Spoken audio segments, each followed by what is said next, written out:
Good day, everyone, and welcome to Obidient Family TV. The program is Hope Alive.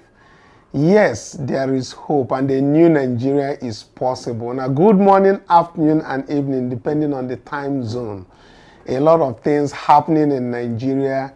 Gunshot at the premises of Yahaya Bello, the ex-governor of Kogi State, and weeks stay away by his boy, the Ododo of Kogi, the new governor of Kogi State. A very, very wrong and criminal act, so to speak, happening in Nigeria. We also have the PDP drama going on as they hold their neck today, being Thursday, the 18th day of April 2024. We also have news around EFCC now trying to arraign the ex-Kogi governor today. So he should be in court or otherwise as it's happening right now. Also, there is Nigerians have come out to mock EFCC seriously as Cubana has shown, while even the chief priest, the Cubana chief priest is still in custody. Cubana was somewhere else. According to the viral video going around, it was somewhere spreading not Naira, but dollar. Spreading dollar. So one of the questions that come to ask is whether spraying of dollar is also an abuse, not currency, but abuse of the Naira, which is what they are catching both Bobrisky and the chief priest on. So we can see videos, this viral video as is being displayed him. But what we see in the viral video is really not him spraying that money as is being seen in other places or throwing it away, but rather he was giving the people who were actually dancing in that occasion, he was giving them in their hand, in their face. But again, the question is, will the spraying of dollar be deemed a criminal offense in Nigeria? That we have to find out. As we see in this viral video, we can see that what is being spread here is the dollar. So the new take for people who has money to spray now is to change into dollar and then spray in dollar. So if you want to go to occasion, so it is the dollar. So tell us from the comment section if the law has to deal also not just on the Naira but also on the dollar, and whether dollar is a legal tender in Nigeria. So all of this we want to talk about. I'm not the only one to also give you the news around Nigeria. I'm not the only one here. I have Divine in the studio. Welcome and thank you for joining us on today's episode of this broadcast. Yes, so I will start with this before we get into the news tidbits. Let's even look at it. Let me have your perspective on this viral video that is going on about Cubana spraying dollars in the event. They said while he was doing that video was actually taken while Cubana chief priest was still in detention even before he came to court that yesterday. So it was while his henchman or his right-hand man is in custody for that act, he was actually doing it. But what is the difference is that it is said to, or we are seeing that he was spraying dollars. And I don't know if dollars happens to be one of the currencies that is legally a legal tender in Nigeria that can be said to be abused. What are your thoughts? Well, particularly the charges that are being leveled against people like Bobrisky and Cubana chief priest is Naira mutilation, right? And so this is dollar. So we don't know if he gets to be charged. Maybe this time they're going to call it dollar mutilation. But I think he's really just a businessman who, aside from the fact that this video appears to be mocking them, because it's like, since you say we shouldn't spray Naira again, how about we spray dollars, right? Because I mean, he has the money and the dollars to spray. But the point is that I think he's just really playing it safe, because now EFCC cannot come out or come to him to say you're mutilating the Naira, because, like, I mean, he's doing dollar instead. So aside from the fact that that's mocking to them because he has the money to spread the dollars, it's also interesting to know that EFCC is probably handicapped because they can't particularly charge him to court for, you know, dollar mutilation. Yeah, talking about EFCC, confusion in Abuja as the court orders ex-governor Bello's arrest, hours after another court restrains the same EFCC. But let's get this how it all played out. That is coming from the leadership. There was confusion at the Federal High Court in Abuja on Wednesday, that being yesterday, as the court ordered the arrest of the immediate past governor of Kogi State, Yahaya Bello, for arraignment in court today, being Thursday. That's why we say the expectation is that Yahaya Bello should be in court today. And that's why there was pandemonium everywhere, around his house barricaded and all of that. The judgment came shortly after the Kogi State High Court in Lokoja earlier on Wednesday, same Wednesday being yesterday, gave a judgment restraining the EFCC from harassing, detaining, or prosecuting the former governor. That is coming from Justice I.A. Jamil of the State High Court. He gave that very order in a 2 hours delivered in the suit that was brought in Lokoja about 12 p.m. Wednesday. Now, you know what is really the problem with Nigerians? Yahaya Bello was tracked to his residence, and he was trapped in that house, and the EFCC that is bent on getting him to court today, now they barricaded the whole area. Now, what then happened is the Ododo, the new governor, I think his name is either Ododo or whatever, right. Yes. Now, he now went and procured or purchased an order from a state high court. He practically purchased that order. That I can tell you, to prevent EFCC from arresting somebody and then use his convoy directly after purchasing the order from that court. He ran to Abuja carrying the same policeman that guides him because he has immunity, entered into the house of Yahaya Bello in Abuja and then whisked him away. I mean, the kind of impunity that happens in Nigeria, that's why probably some people say Nigeria is a crime scene. Because, I mean, there's an order from EFCC that I got from the Federal High Court to come and arrest this guy and bring him to court. To answer, I mean, he said he's not guilty, just to go to court and answer them. But then another person came, put him in the vehicle, and EFCC on their own decides to be a gentleman and not to shoot. You understand? Just like that. So I felt it's it's criminal of that Ododo and those of the policemen that acted to prevent EFCC from doing their work as that yesterday.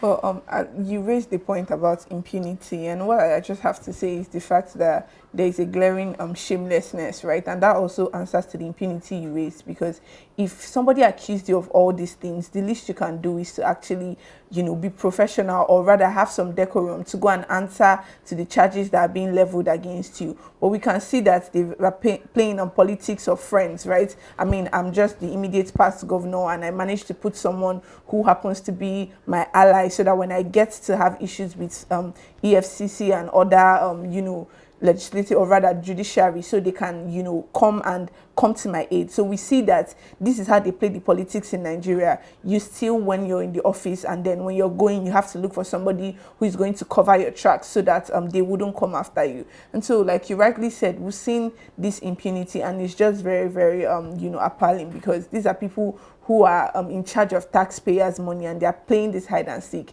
The ex-Kogi State governor should just really, you know, just in good faith answer to the EFCC. And if not for anything, if you say you're innocent, just, you know, talk to them, because the fact that you're hiding and doing all this back and forth is just showing that there's an admittance of guilt. Okay, still on FCC, we know also from leadership coming that the Economic and Financial Crimes Commission, the EFCC, warned that it is a criminal offense to obstruct its officers from carrying out their lawful duties.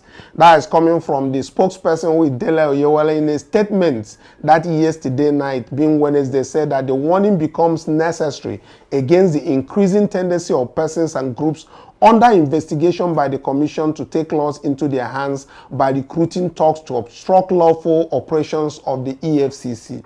He said that on several occasions, operatives of the Commission had to exercise utmost restraint in the face of such provocation to avoid a breakdown of law and order. Regrettably, such disposition is being construed as a sign of weakness. I don't really think that it's a sign of weakness. I really think it's a sign of maturity on their part. Because if they are confronted with their police, the police that came with Dodo in that place, there's going to be a bloodshed. Right. Because obviously they are just going to shoot. The gunshot that we had heard there, we are just shooting up because we didn't see any casualty coming out from there. But at the same time, we need to look at the other things that EFCC should also restrain themselves from.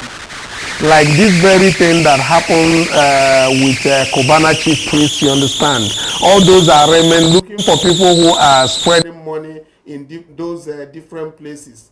The Naira mutilation, I don't think that is a problem we're having in Nigeria currently. Right. We have enough issues of insecurity. We have enough issues of hardship, hunger, and all the rest, inflation, and all of that, you understand? And then we have the issue of the big guys who should be dealt with in their different places. We have Ganduje, Gandolas that they should deal with, you know. I think they should be looking at that very side and not look at the people who are just minority, people who are of no, who are just catching their cruise on social media. Well, that's very true, to be very honest, because we've seen that these people, it's like they just want it to look like they are working, right? But I also relate to what they are saying, because when they come out to supposedly do their duties, they are trying to, you know, apply utmost restaurants. That's the reason why, with what happened yesterday, I think this call is actually coming basically from the fact that they were actually waylaid when they went to go and, you know, arrest the ex-Kogi state governor, right? So I think it has gotten to the point where they are now like saying, you know what, we're trying our best to be as professional as possible so we don't, you know, have any casualties. But all we have to say is basically, if you're being called for questioning, if you say you're not guilty of whatever it is that you're being accused of, at least just go and answer to them and not make it a state of anarchy or something anarchous to have them chasing you all over like you're one, you know, wild animal particularly. Because the point is that when you get, you know, accused of things like this, just answer to them so that way we can, you know, maintain a procedure that is very peaceful. If they are actually chasing the big guys, that the big people we are talking about, Abio, Ganduje, and the rest, I mean, we wouldn't be having much of a talk. We say they are doing their job, but looking at it from the Ganduje's Kanu issue, you'll find out that even today that they were supposed to be in court is absent in court, as the court is going to adjourn for that very bribery scandal that is there.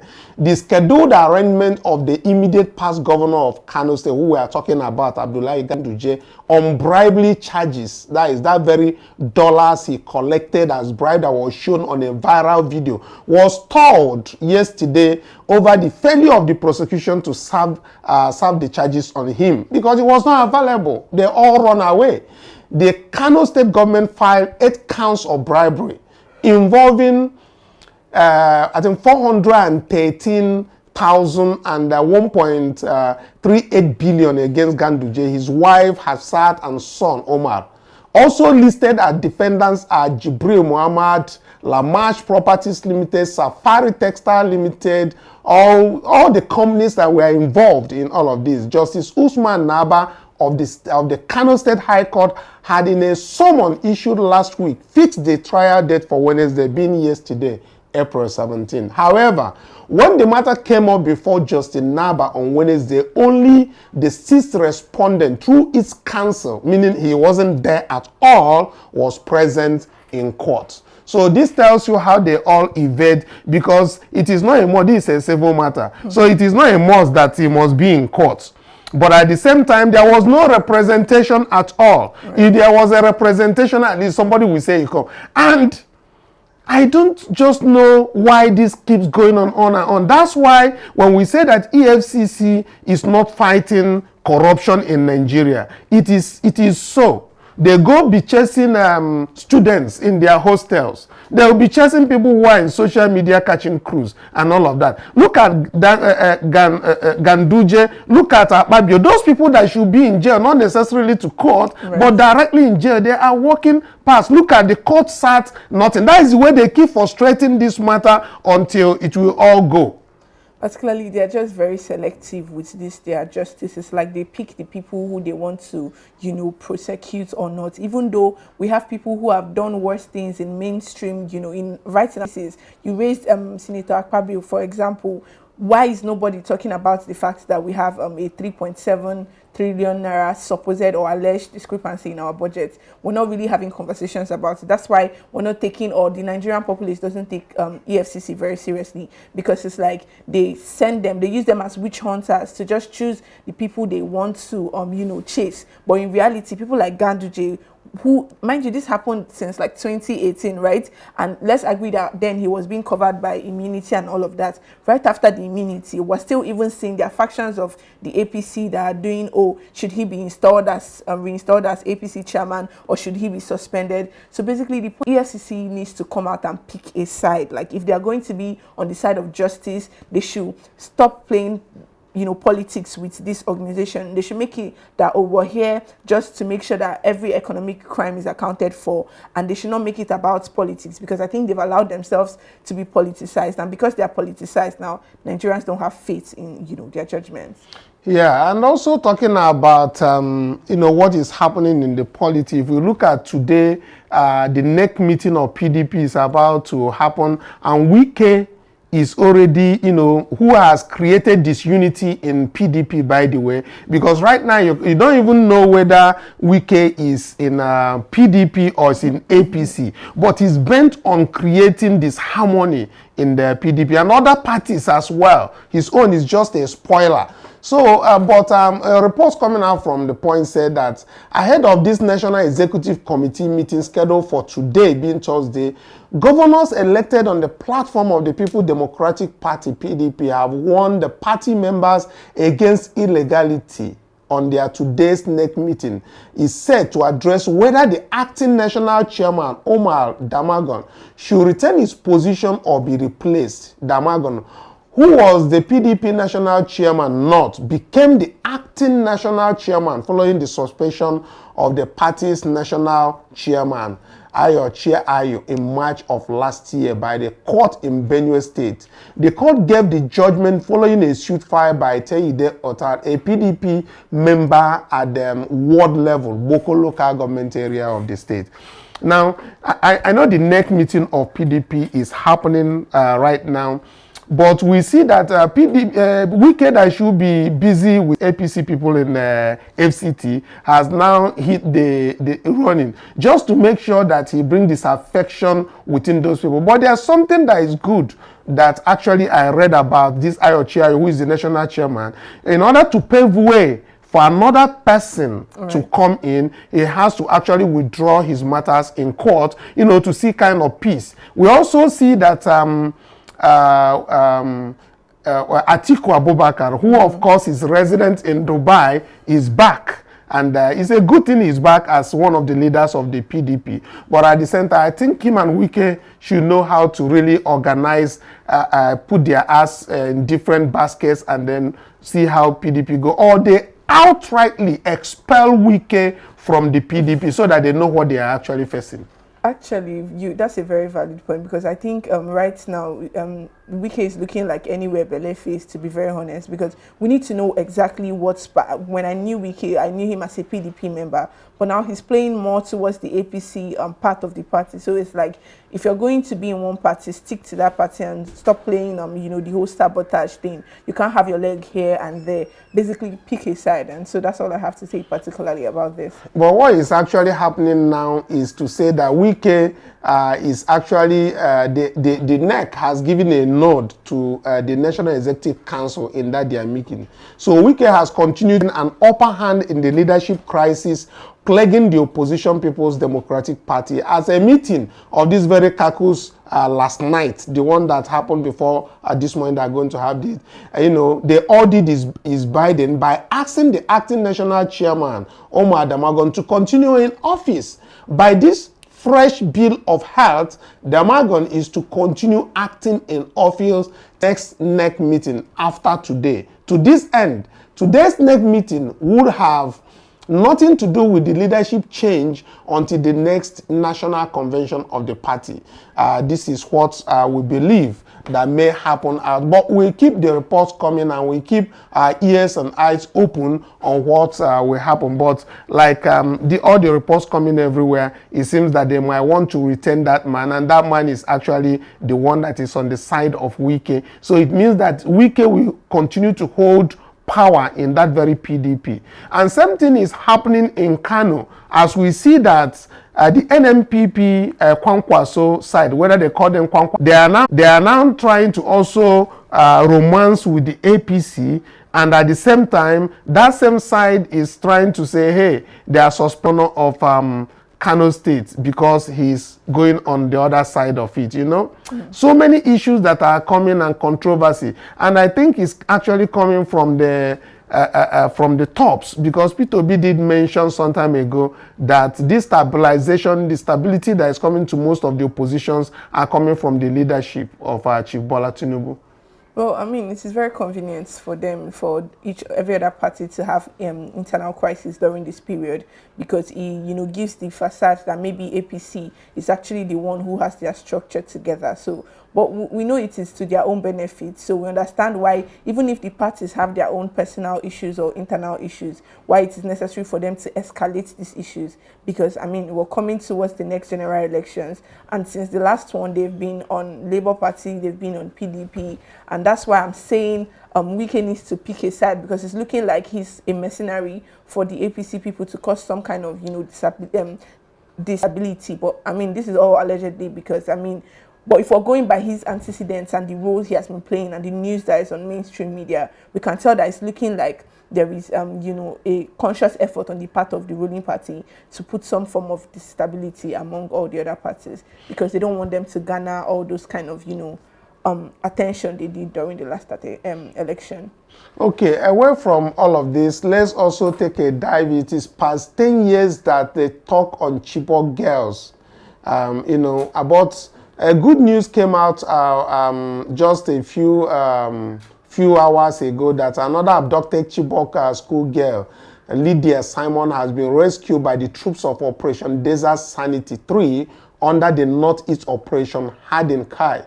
On Wednesday, she was rescued along with her 3 children by the troops of 82 Division Task Force Battalion in Gwoza local government of Borno State on Wednesday. Exactly 10 years after she was kidnapped by Boko Haram terrorists, along over 200 school girls from government secondary school Chibok on April 14, 2014. Intelligence sources, according to Zagazola Kamana, a counterinsurgency expert and security analyst at the Lake Chad region, revealed that Lydia was tagged serial number 68 among the abducted schoolgirls, escaped from the camp of Alingude in Mandara Mountains, where she was held in captivity for several years. And I guess this very lady that I'm talking about, maybe with the 3 children I'm talking about, is maybe in these 10 years she had 3 children of her own, because these are school children as at 10 years ago.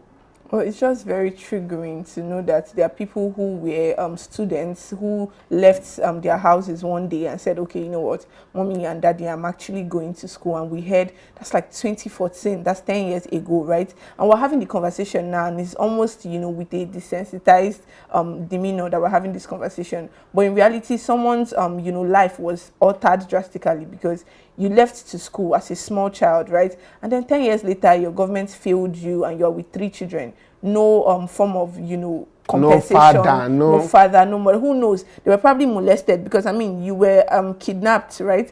You have no way of it's probably one of these bandits that got her pregnant, or different bandits. Of course. And it's just sad that that's her reality right now. And it's sad. There's a lot of them because we've not gotten out the totality of them. They keep bringing them out in batches. And then when they bring them out, it's one sad story of how they were molested or another. And so it's just very triggering. And it looks like the government doesn't know where they are. Basically, I mean, they don't care enough. That's really the point. But it's just very sad.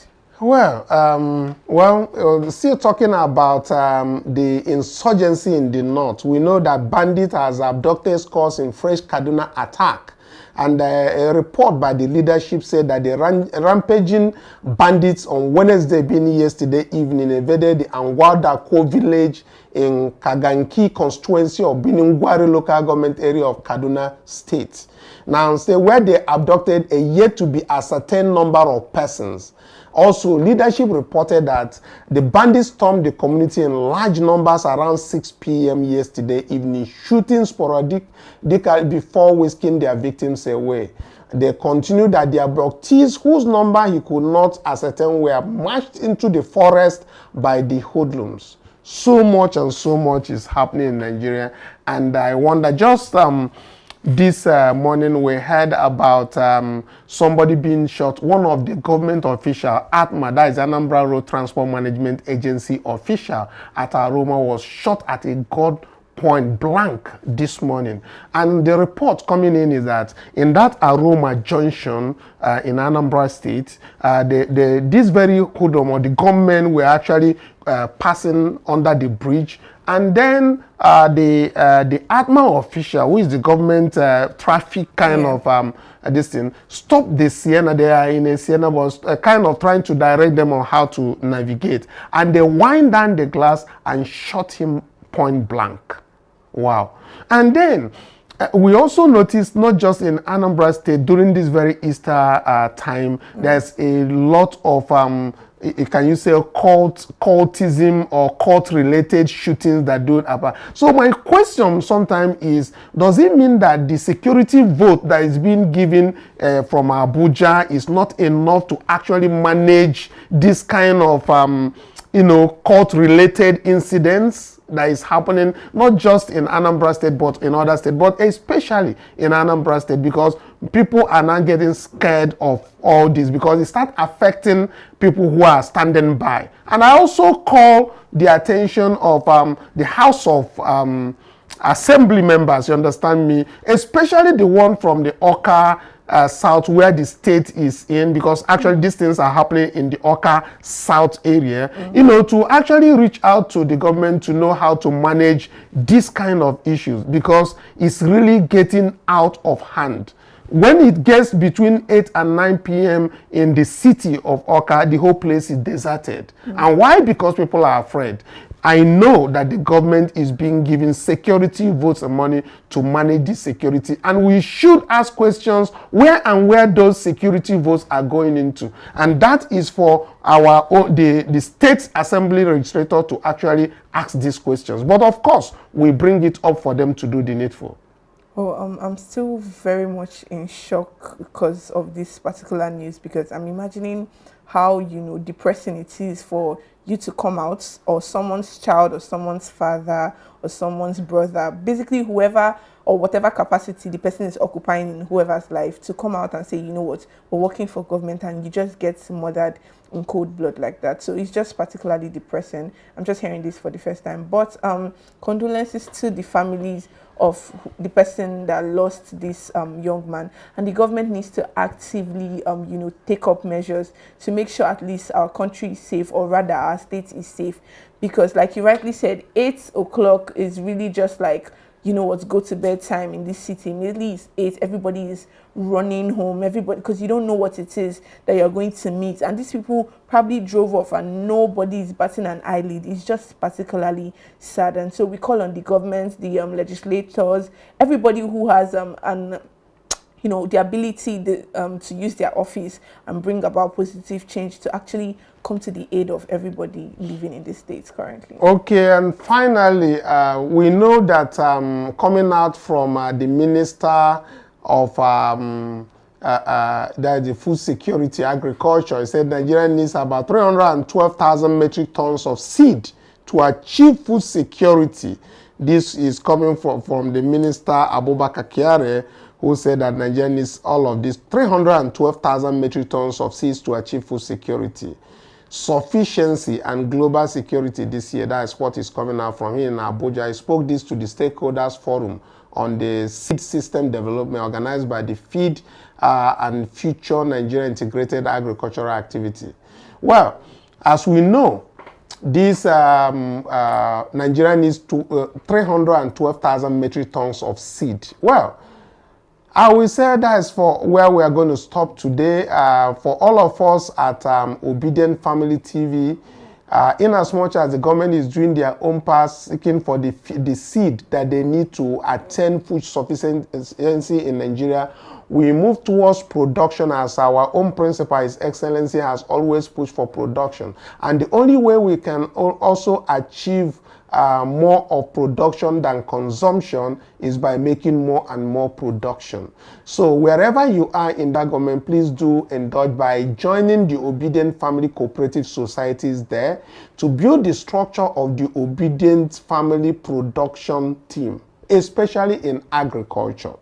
So, and you can also join, if you don't know how to join, you don't know the people in your local government to join, you can join the Obidient Family Community WhatsApp, which is also at the description and of course at the comment section of this very broadcast. So do join. It is happening across the states. Registration of all the cooperative societies, building the structural framework for the obedient movement and all of that. Please do join so that all the obedience could reconnect, unify, and do business together from consumption to production. Until we come your way again, bye for now.